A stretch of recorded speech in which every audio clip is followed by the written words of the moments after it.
So just to set our objectives, so what do we want to do? We want to understand how food affects brain function. We want to explore components that compromise learning and memory, right? And hopefully figure out ways to kind of minimize those in our diets. And then we want to recognize what to look for on food labels, okay? We want to rethink how we look at food. And I'll talk more about what that might mean as we go through. And then again, I want to give you guys some simple tools where you can feel empowered to go home and do something about it. What do we mean by optimal brain function? So, of course, our brain is command central, right? It's all about learning, remembering, recalling our memories. Who we are is basically a product of our memories up to date, all of our experiences and what we've done. It's also about being able to build relationships, right? Going through life with people that we care about, whether it's family, siblings, significant others, friendships, meaningful friendships, because that's what's going to get you through life. It's also about that capacity to navigate life, right? So you want to go through, the human situation is not about just fun and frolic, it's difficult. And we want ourselves, our families, our children to be able to be equipped to go through life, to navigate those obstacles, to manage and cope with those stresses, because stress is inevitable, right? Problems are inevitable. But how do you cope with those? How do you go about dealing with them without having the burden of excess anxiety, depression, and that weighing on you as you go through life? And then, of course, it's about healthy aging. Everyone, I think, nowadays might know someone who's been touched by Alzheimer's, Parkinson's, dementia, ALS. We want healthy aging, right? And healthy aging starts now, regardless of what age you're at. If you're 10, if you're 15, if you're 30, 40, 50, it starts now. Because these are small processes that take time to build up. It's not that someone woke up and all of a sudden was hit with Alzheimer's. It's a process that happens over decades. And we want to look into what that process is and how you can arrest that process or cut off that process and even possibly reverse some damage that might have already been done, but may not be perceptible to you or those around you yet. In the last 15 years, just a quick statistic, Alzheimer's has increased by 55%. Parkinson's disease has gone up 10% every year in the last 3 decades, so increased by 30%. So it's increasing at a rapid rate without enough information to understand why those things are increasing at the rate they are. So we want to look at food. There's multiple ways to look at food. You can, and especially in nutrition, you can look at food as food as information, the information for your body, for your cells. Food is also can be seen as an epigenetic modulator. It can modify your genes. But today we want to look at food in just a very simplistic way as a building block, as a building material. And I really like this analogy of the 3 pigs. And the building materials they use impacts how they can manage the forces that impact them, right? So if you've got strong building materials, you can better weather the storms that are going to come your way. And we'll come back to this. So food is not necessarily just nutrient components, like not just your macros and your micros, but it's actual building material, and you want to look at it in a whole foods way. But we'll talk about that some more. What's brought us to this point? Why is it that I can have a career out of telling people what to eat or what not to eat, right? There was never a need for this, right? Generations ago, if you told someone, well, I'm going to go around telling people what to eat, they'll be like, what do you mean, what to eat? We already know what we need to eat. Modernization and industrialization of food has caused a rise in chronic disease, as you all know. Early humans, we ate what we found. We had some meat every now and then if we were lucky, lots of vegetables, fruit when it was seasonal, honey if we were able to find a honeycomb, but not necessarily, access to all of the things that we have in this day and age. So we have a rise in chronic disease and mental health issues. And if you look at when they talk about the causes for a lot of these issues, they'll often mention environmental reasons, but they don't always delve into what those are.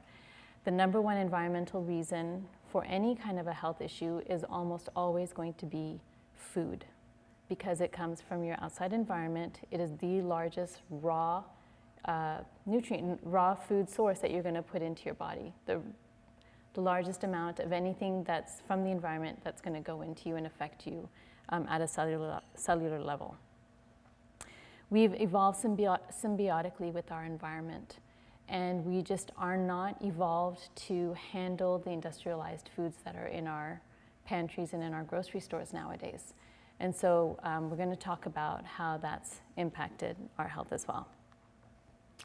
So we're going to come back to this slide throughout. It's going to be like our bulletin board. We're going to put up items on this in terms of what compromises brain function, just to kind of help us organize our thoughts and what we come up with. So the first thing I want to talk about, surprise, surprise, is sugar, okay? We have not, like I said, evolved to consume such large amounts of sugar in our diets. We just have not. I can have pineapple in the dead of winter in Canada, which normally, you know, it doesn't make sense because it's not local to this environment. It's not something that you should be having in the dead of winter, but I can do it. What's worse, though, is I can have cupcakes every single day of the year. And this, again, is not something that we have evolved to be comfortable with at a cellular level. We just cannot cope with this much sugar. The average Canadian consumes the equivalent of about 26 teaspoons of sugar a day. The World Health Organization has recommended that people limit it to less than 6 teaspoons a day. So we're having 4 times the amount or more on an average day. Before actually I get into about sugar, I want to just talk about this one thing called brain-derived neurotrophic factor. What is it? It's basically a signaling protein. It's like a growth hormone for your brain.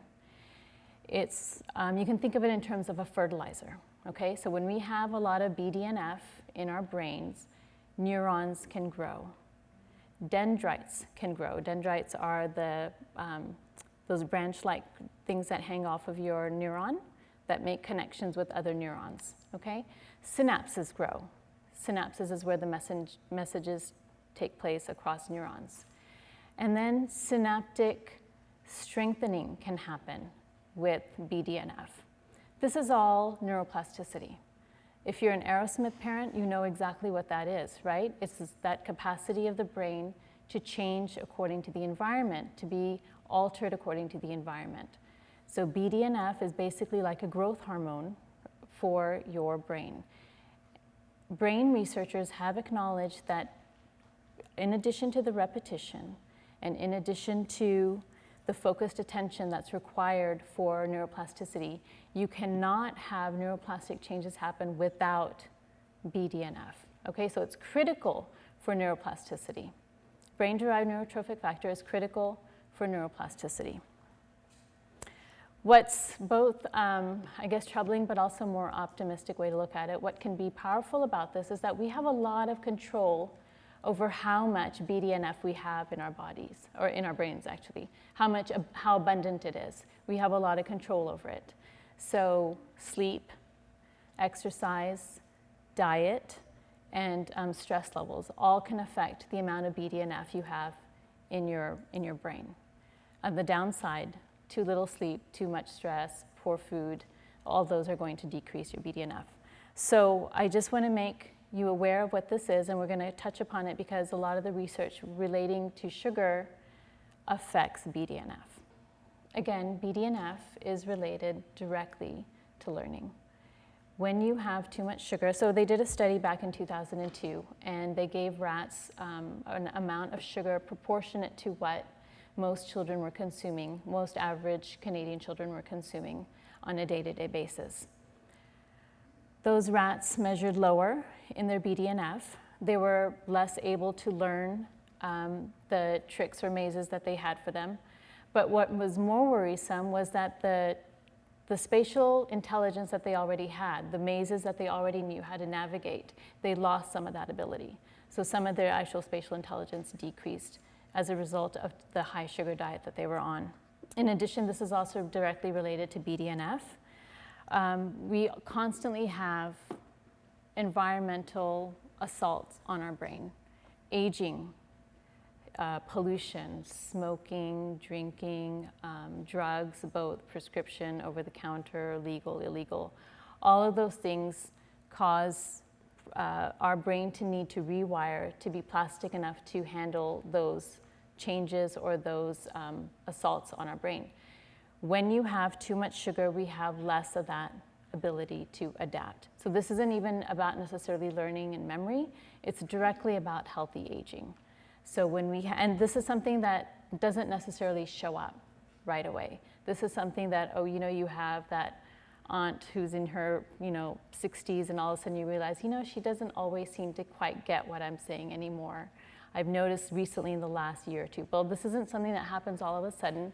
These are the things that have been building up decades prior to that. It's not necessarily noticeable now, but if you have a lot of sugar in your diet, you will inevitably have issues down the road with healthy aging. High blood sugar content can lead to a shrinking brain. So fasting blood glucose levels, if you have a high fasting blood glucose level, you will have a slightly smaller brain size over time. And this part of the brain that shrinks is the hippocampus. Your hippocampus is responsible for storing and creating memories. It's directly the part that is affected in Alzheimer's disease as well. When you have too much high blood sugar, so your glucose levels in the mornings, that when you do your fasting blood sugar, when you go to the doctor, they'll do maybe your hemoglobin A1C and they'll do your fasting insulin. So that fasting insulin, the fasting blood glucose, should be under a certain level. If you are always consistently high, even if you're not pre-diabetic or diabetic, but if you are even in the normal high, you will be setting yourself up for issues down the road, especially with memory and learning. So Alzheimer's disease oftentimes is referred to as diabetes type 3. So diabetes type 1 is the autoimmune type that often affects children. Diabetes type 2, which unfortunately is affecting more and more children, but generally happens to people in middle age simply because of poor diet and environmental factors, right? Alzheimer's is often referred to nowadays in some of the research as diabetes type 3, simply because the same process that happens in diabetes type 2, where the body becomes resistant to insulin, is happening in the brain. It's exactly the same process, but it's happening in the brain. So there's a huge connection between sugar intake and Alzheimer's. As a matter of fact, I think just having type 2 diabetes quadruples your Alzheimer's risk. Quadruples your, dementia risk, which is not exactly better, but quadruples it. So just by being diagnosed with diabetes type 2, you have quadrupled your risk for dementia. So again, very much related to sugar intake. Sugar triggers an imbalance in your brain chemicals.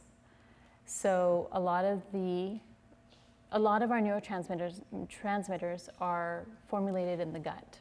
Our gut bacteria helps make the dopamine, the serotonin, catecholamines like the norepinephrine and the epinephrine. When you have too much sugar in your diet, there's an imbalance in how those neurotransmitters are produced. Sugar has been linked to depression for this very reason, because of the way it affects neurotransmitter production. In depression now, the newer studies in psychiatric research are looking at depression as an inflammatory illness. So sugar is highly inflammatory. It depletes your B vitamins, which are necessary for stable mood. And it also feeds the bad bacteria in your gut, which are responsible for making those neurotransmitters that are necessary for good mood, for stable state of mind. So again, too much sugar, not a good thing. The way food labels are put together on any box or package is by the most abundant ingredient is listed first, and then it goes down from there, right? So if you add up all the types of sugar that's there, usually a lot of processed foods will have a lot of sugar. It'll come up in the first 2, 3, 4 items. But if you call it something else and manufacture it slightly differently and produce it slightly differently, you can call it by a different name and stick it in different places. We know the brain impacts our whole body, but do you ever see the arrow going the other way? Can your stomach affect your brain? Yes, it can. Our brain has about 100 billion neurons, but our gut has a respectable 100 million neurons, which is a sizable amount. The majority of it goes towards digestion. It's just about cutting out the middleman. The spinal cord doesn't need to be involved, so it just does it itself. But it's also, like I mentioned just a few minutes ago, it's also responsible for creating our neurotransmitters. Majority of them are processed in the gut. And how are they processed in the gut? Well, with the help of another 100 trillion friends you didn't know you had, right? Our microbiota. And again, I think everyone must have heard of the gut flora by now, right? It's all over. It's reached a tipping point. Everything is connected to your gut flora, right? Any kind of thing. It's, you're having a bad hair day, oh, it must be an imbalance in your gut flora. Just everything seems to be connected to gut flora. They're finding a lot of more illnesses and diseases that are directly related to this. About 1 to 2 kgs of your body weight is your microbiome, okay? Your gut bacteria, almost 2 kg of your body weight. The main line of communication between your gut and your brain is called your vagus nerve. 90% of the communication, however, happens from the gut to the brain. 90% goes from here up, as opposed to from your brain down to your vagus nerve. So it interacts with your central nervous system by regulating brain chemistry and influencing your neuroendocrine system. So stress response, anxiety, memory function. If you're highly stressed, your memory tends to be compromised. Do you know people who tend to be, when they get very nervous or very stressed about something, end up having an upset stomach, or they have to run to the bathroom, right? This is very much how your gut is interacting with your central nervous system. So stress and anxiety are very much related to the functioning of your microbiota. What causes an increase in bad bacteria? Basically everything. Our modern lives are, it seems like you could not have created a system more designed to damage your gut. I'm not sure how we got here, but this is just where we are. The nonstop stress we have, just the sitting in traffic, the fast pace of life, the pollution, the environmental toxins, the pesticides in all our food, the antibiotics in our meat. 18 million pounds of antibiotics are used every day simply for the industrial meat industry. There ends up being residue in our meat from that. Low-level antibiotic exposure to these animals has created a lot of these super bugs. So, and then we end up taking stronger and stronger antibiotics. And of course, antibiotics are a major way of destroying your gut biome. So just lots of factors that can damage your biome. You might have IBS-type symptoms, bloating, gas, diarrhea, all those kind of things. The good thing is that industry seems to be listening a little bit, so you find a lot more products out there in terms of what's helpful to you and your gut. So eating fermented foods, and this can be, like the sauerkraut, real pickles, if they've been properly fermented, kimchi, lassi. Different cultures have all their own versions of fermented foods. And then probiotics, some people already take those as well. Fermented foods will take it to the next level much faster than just supplementing with probiotics. But that's a good start as well. And then prebiotic foods. Prebiotic foods are basically foods that feed your gut bacteria. So onions, artichokes, garlic, things like that. So we add gut flora to one of the things that can affect cognitive function. A real quick one is going to be on artificial sweeteners. And I've just got several studies, and this is a new one that was just published last year in the journal Stroke, April 2017. So if you have just one diet soda a week, a day. One diet soda a day. It almost triples your risk of Alzheimer's, okay? And it almost triples your risk of stroke. So what I tell clients who just can't give up the pop, I say go for the real thing instead. Yes, it's going to be a lot of sugar, but artificial sweeteners are far worse. Ideally, of course, you want to find a non-sweetened alternative, sparkling water or something, just so you get that mouth feel of that carbonated beverage would be great. But some people, they want to have their pop, and that's fine. Go for the real thing, have the full sugar content. It's going to be much better for you than the artificial stuff. The way that it damages your cognitive function is by causing insulin resistance. So the whole idea behind these sugars was giving diabetics a way to have sugar, but it's actually furthers your insulin resistance. Okay, it alters your gut microbiota and causes glucose intolerance, so that's insulin resistance. So it basically doesn't help you in preventing diabetes. It doesn't help you in staving off obesity. It doesn't help in any way whatsoever. You're really better off, and I hate to say this, but you're really better off just having the real soda, even if it's going to be 39 grams of sugar. So we add to our list artificial sweeteners. 2 studies that were done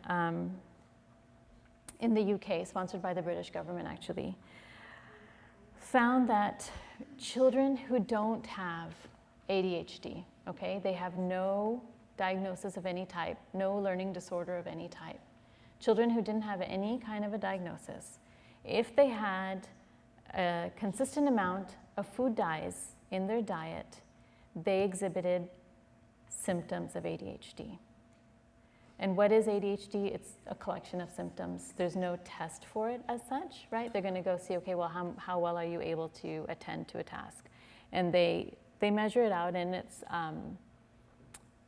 they're decent tests, but at the end of the day, it's a collection of symptoms. So children who don't even have ADHD will exhibit signs of ADHD if they have enough food color in their diet.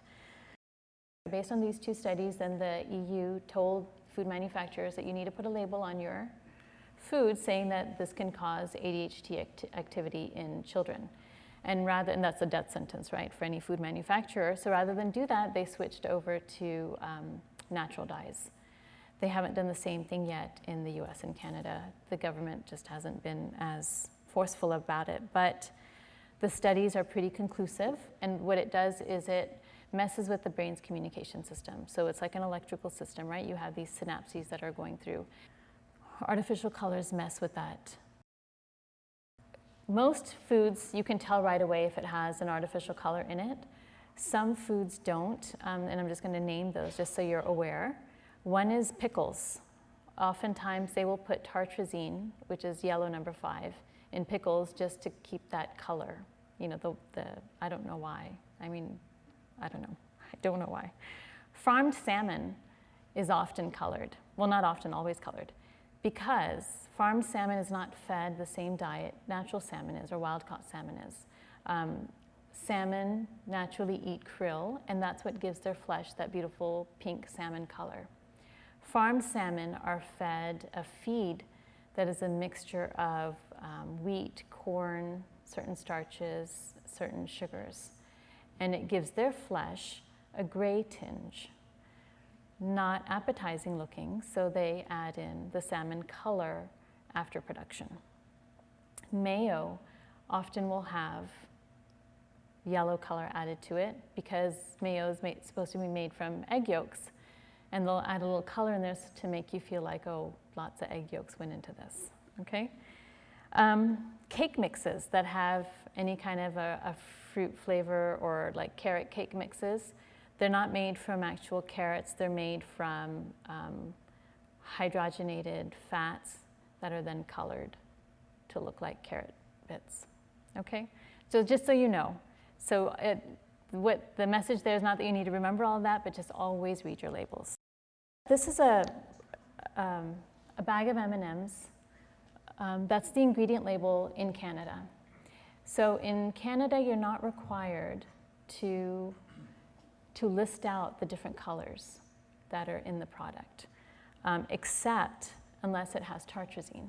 And the reason is tartrazine is like, I think red 40 is horrible, but tartrazine can cause really horrible reactions in children. It can cause asthma, it can cause anxiety attacks, blurred vision, palpitations, clinical depression, migraines. I mean, the list goes on. So they have to call out the tartrazine, but they don't have to call out anything else. This is the same label in the US for the same bag, and they list out all of them, and it's 10 different colors. It's enough. They will test these colors at really high doses and say, okay, you know what, this comes under that high dose, and so it's okay, you're going to be fine. But what they don't necessarily test is consistent, sustained introduction of these ingredients in children. They're starting to look into it now. It's just not a profitable thing to look into, so not a lot of great studies are out there. But just so you're aware that your label may not be telling you everything you need to know as well. This is just more of the same, and I know it's hard to read, so I'm just going to say that this is going to be found in pharmaceuticals, right? Pharmaceutical drugs often have really bright colors, the pills. I don't know why. You're going to eat it anyway, I imagine. Pet food, cosmetics, sausages, especially the casing. Florida oranges, they color the skin on the oranges. Farmed salmon, I mentioned, and pickles. So just so you're aware. We add food color to our list. The last one I want to talk about is MSG and excitotoxins. What's an excitotoxin? An excitotoxin is basically a toxin that excites your brain cells to death. Literally excites them to death. The only thing they do is they make processed foods taste better. That's all they do. They make processed foods taste better. The fried chicken just tastes better. It just has this thing in it. Or their French fries just seem to taste better. Or the gravy has just a flavor that no matter what you try, you just can't quite get that same level of flavor in yours, right? It's usually the MSG that's kind of taking it to that next level. So anything that's sugar-free, anything that's low sodium, canned soups, flavored potato chips, flavored water, almost all fast food, and even children's medications will often have MSG in it. So this is a neuron. The one on the left is a normal neuron, okay? That's your cell body at the top. Those are the dendrites, those branch-like things coming out, and then that's the axon, which is kind of like that fiber optic nerve where the message is going to travel from. So the one on the left is a normal one. The one on the right has been exposed to MSG. The one on the right is no longer capable of communicating adequately, right? Studies that were done on MSG in children found, of course, behavior problems and learning problems. And given what happens to the neuron, it's not any kind of a surprise. A child's brain is going to be 4 times more sensitive to excitotoxins than an adult's brain. Just like the sugar, they hide MSG in the food, okay? So by law, if something contains 99% MSG, like the ingredient is 99% pure MSG, it has to be labeled as monosodium glutamate. If it's 98% or anything less, it does not have to be labeled by law. It can come under any one of these names. So flavor, spices, natural flavors, it's very deceptive.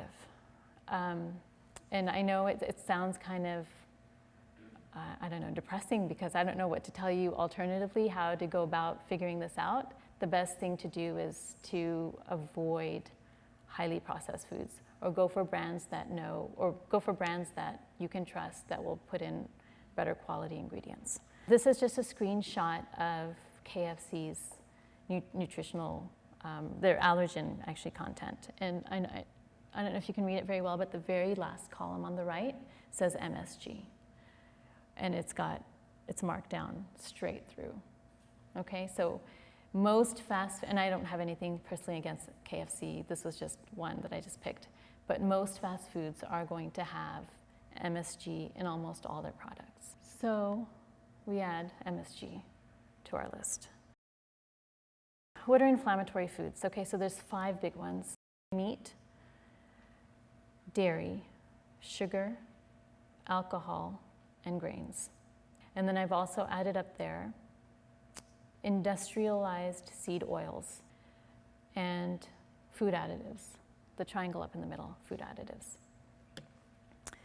So, and again, you probably have heard this, that, you know, inflammation is linked to all sorts of diseases nowadays. Everything out there is linked to inflammation. So heart disease, obesity, of course, diabetes, arthritis, osteoporosis, most autoimmune diseases have a basis in inflammation.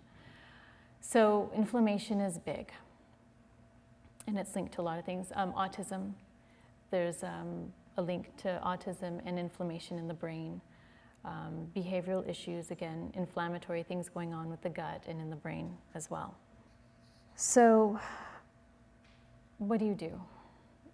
Meat, I want to say, if it's, so meat basically we need, okay? If it's been properly raised, not factory farmed meats, okay? Grass-fed, pastured. If it's chicken or pork, you want something that has, again, open range, pastured, organic feed, not GMO. If it's dairy, again, if it's grass-fed would be best. So meat is good in reasonable quantities, not, you know, nobody needs a 20-ounce quarter steak on a meal, right? Just reasonable amounts of meat are good for you. They have a lot of nutrients that we need on a regular basis.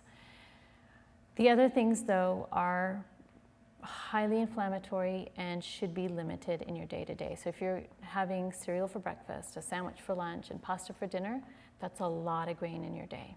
That's going to be inflammatory. You want to center your meals around vegetables, and then have your starches and your meats as almost condiments on the side of it.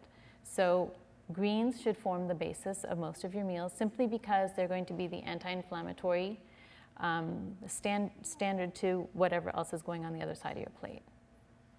But we're going to talk about this again as well. The American Academy of Pediatrics, and I'm just going to put this up here really quick, but the American Academy just came out this past summer with the policy paper saying, hey, you know what, we think food additives aren't that great for kids. And, you know, pediatricians should really think about talking to the families about cutting some of them out. So they talk about plastics, the BPA, phthalates, and then they talk about food additives like food color, excess sugar, and flavoring. It's late coming, but, you know, better late than never. But just so you know that for an organization that's going to be a very conservative and very slow moving and very slow to kind of make statements about things, this is kind of huge, especially in the US. So I was very excited when I saw this.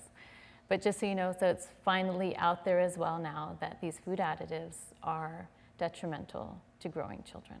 We mentioned some of this already, but again, learning issues, skin issues, asthma, allergies, all of these have a basis in inflammation. Another reason to want to maybe go grass-fed, I don't know if you guys saw this, this came out a while ago, but basically corn prices have really been increasing lately, and a lot of farmers can't afford the feed. And so they buy damaged candy to give to the cows, and they mix it into their feed. And of course, they, you know, the animal nutritionists will say that, you know, it's only a certain percentage of their feed, but still, I'm a big believer in you are what you eat, but you also are what you eat eats, okay? And so if what you're eating isn't eating quality food, that is going to find a way to translate into your health. And I thought maybe it's only US farmers, but no, I'm sorry, it's in Canada too, okay? So we add inflammation. Oh, and what do you think inflammation does to BDNF, brain-derived neurotrophic factor? Inflammation decreases BDNF, okay? No surprise there. I don't want to be all doom and gloom. What are we going to do about it? Let's change the way we look at food. I want to rethink how you look at things. Back in the 80s, the food industry started this really ingenious plan to change the way we look at food. Rather than talking about food as food, they started talking about its nutritional components. They started saying, hey, look, this has 100% vitamin C, and that's really good for you. And look, this has vitamin E, and hey, you really need vitamin A. And look at the protein content of this item, and look at the fat content of that. So they started breaking everything down into components. It was a orchestrated deconstruction of food, deliberately into its component parts. Why? Because they cannot compete with whole foods on a whole foods level. They can't, right? They want to make something that they can box up, that's not going to go bad for at least a year, and keeps you wanting coming back for more, right? What they wanted you to do then, not only look at it in terms of components, but then let's look at it in terms of numbers. Let's quantify everything, okay? So if you told your great-grandmother, hey, I'm counting macros, she'd probably look at you like you'd lost your mind. What do you mean you're counting? Just eat, you know? Just why are you doing anything? Just eat. Nobody had ever had to count numbers or calories or fat content before. So by quantifying everything, we start looking at food in a very different way. So if you look here, you've got almond slices and apples, and you've got 100-calorie pack thing of, what do they call, Oreos. If you look at the numbers, the almond butter and apple slices will never win, right? If you're gonna go just by numbers, there's no way that can win. Look at the calories, almost 3 times the amount of calories. Well, forget that, I don't need that many calories. Look at the total fat. Fat is bad, fat is evil, we need fat out of our lives, right? Even though your brain is 60% fat. So no, fat's not bad, okay? I meant that as a sarcastic comment. And then look at the carbs, right? 27 grams of carbs, and we all know carbs are demons, so we don't want that many carbs. So it changes the way you look at it. So what I want you to do is go back and look at food, as a whole food. Look in terms of the components of the meal that you're eating, or the food that you're buying. Going back to that image of the 3 little pigs, right? You want to look in terms of it as building materials. We have evolved with whole foods for millennia. We have not evolved with 100-calorie packed snack foods. Our bodies at a cellular level don't know what to do with cornstarch and dextrose and artificial flavoring and canola, which was not even a real oil. It started out as a lubricant in the some industrial, automotive? No. It started out as an industrial lubricant. And then someone, I would like to meet this person, but someone figured out you could cook with it and people would buy it. And now we have canola everywhere in everything. It's highly inflammatory. It's has no value. It has no taste, right? If you've ever tasted it, it has no taste. They call it a vegetable oil, which is really deceptive marketing at its best. Okay, so our bodies don't know what to do with this stuff at a cellular level. We know what to do with apples and almonds. We don't know what to do with this kind of stuff. So read your labels. Look at food. Don't focus on the numbers. Look at the label. What's in this? Is there stuff that my body is going to recognize? Not just, you know, the ingredients that have all these long names that I don't know, but at a cellular level, am I going to know what to do with this stuff? Coca-Cola was sued in 2010 for vitamin water because someone figured out, okay, you know what, this stuff isn't as good as they make it out to be. And Coca-Cola's defense was, well, no one could possibly, wait, let me quote this. No consumer could reasonably be misled into thinking vitamin water was a healthy beverage. That was their defense. So they market it to you, meaning wanting you to think that, you know what, this is good for you, this is gonna make you feel better, it's got all these vitamins in it, again, breaking it down into those nutrients and those components, as opposed to focusing on the whole food. Same thing with a lot of these other things, and we're gonna look at the ingredients for them. So I just wanna go through really quickly about these ingredient labels. Annie's, the fruit snacks, right, they're organic, they must be good for you. The first 3 ingredients on the Annie's is sugar, okay?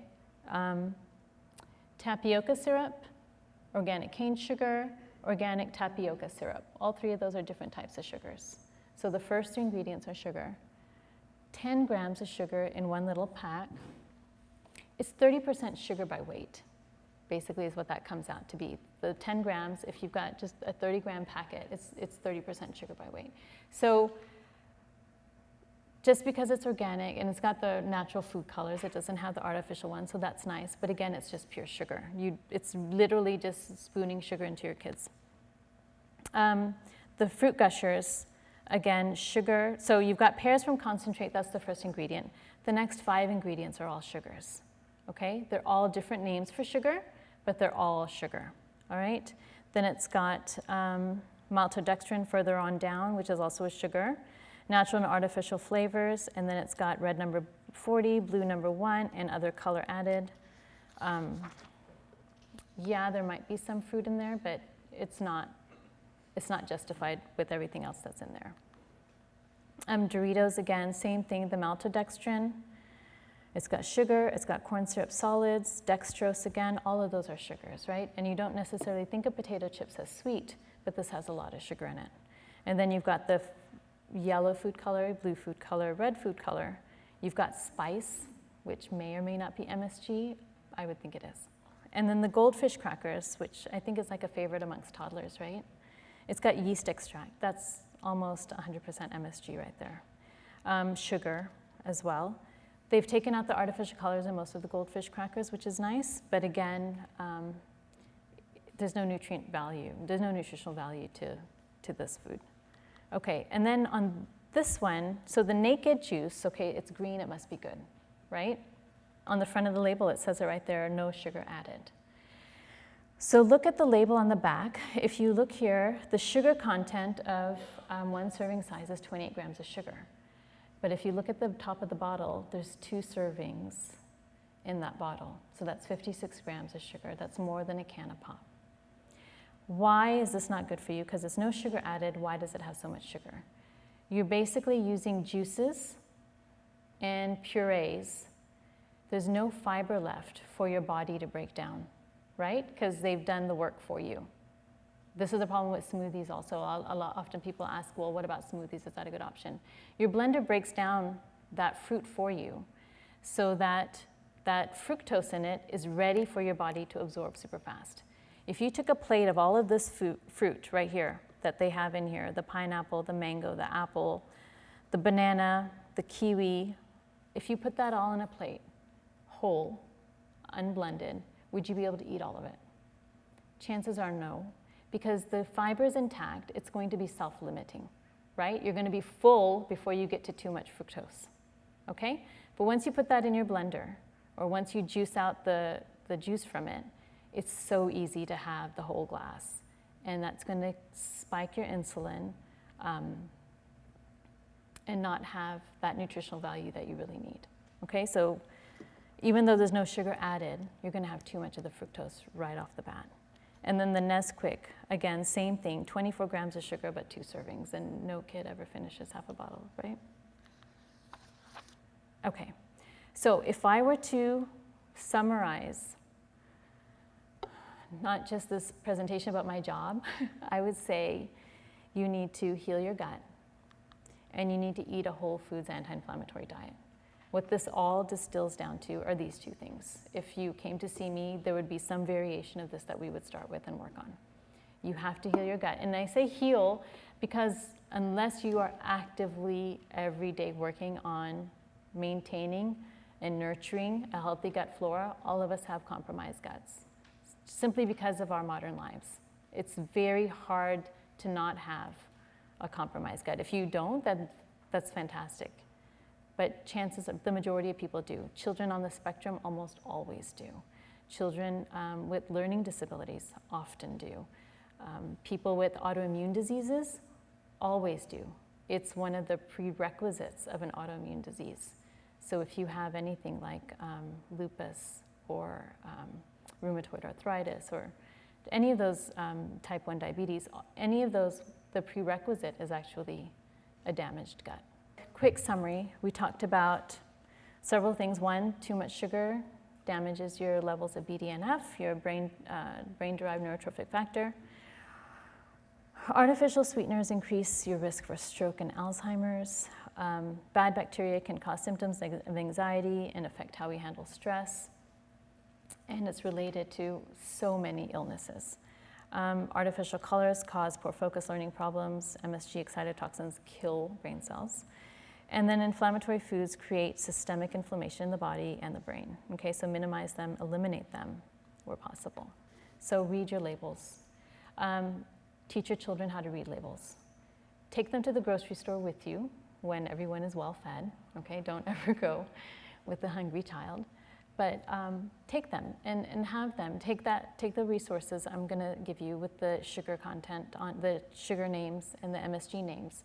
Practice reading labels. Oh, how much sugar is in there? How many different sugars did you find in there?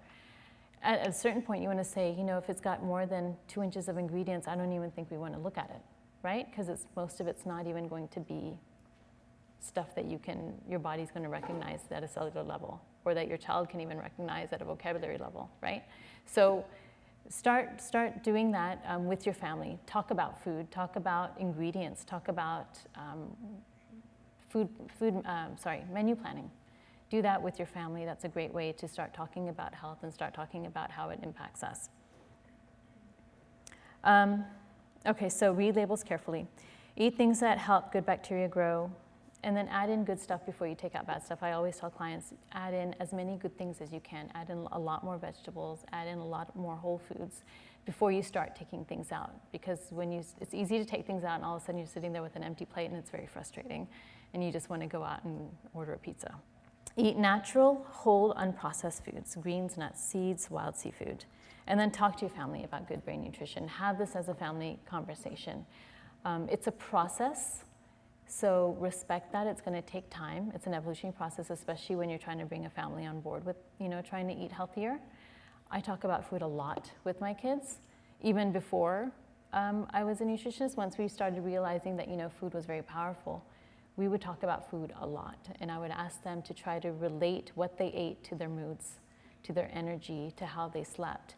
And once people and your family members can start connecting food and mood, and food and well-being, it becomes easier to make that transition. Clean out your pantry. Okay, just don't buy things anymore that have the artificial colors or flavors. Artificial colors serve no purpose, no nutritional value whatsoever. It's just to entice you, and entice your children, all right? Eat a good breakfast with proteins and no sugar. We have this thing about breakfast foods in this country that as though they are like an untouchable food group. It has to be sugary and it has to be yummy and it has to be, and just pancakes and sugary cereals and muffins, and as though we need to have that sugar hit as soon as possible. You want to break that idea down, okay? Anything can be breakfast. If it's healthy, if it's nourishing, if it sustains you, if it's got good fat in it, anything can be breakfast.